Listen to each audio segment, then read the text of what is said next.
কবি প্রসূন বন্দ্যোপাধ্যায়ের লেখা আমার মেয়ের বিয়ের ঝলমলে প্যান্ডেলের পেছনের অন্ধকারে কে দাঁড়িয়ে। আমার মেয়ের বিয়ের ঝলমলে প্যান্ডেলের পেছনের অন্ধকারে কে দাঁড়িয়ে।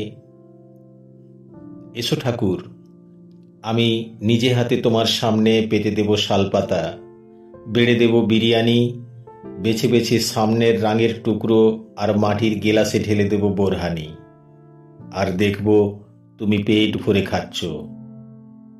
পেয়ে গেলাম বিবিবাজারের আসগার চাচাকে। আল্লাহ মেহেরবান ঠাকুর, ওস্তাদ কারিগর বটে। খেয়ে দেখো আসলি চিজ কতকাল খাওনি, কতকাল না খেয়ে খেয়ে পেটটা কুকুরের মতো সরু আর ধুঁকছে, আর তার উপর ছিটকে আসা আলোয় চকচক করে উঠছে তোমার সোনার পৈতে।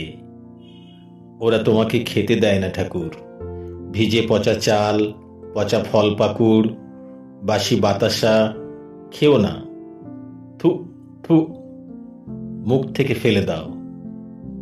তোমার জন্য নিয়ে দাঁড়িয়ে আছি এই স্বর্গীয় বিরিয়ানি ভোগ। প্যান্ডেলের পেছনের আবছা আধারে এসো, প্রাণ ভরে খেয়ে যাও, আর আশীর্বাদ করো আমাদের নাস্তিকতা যেন বেঁচে বর্তে থাকে।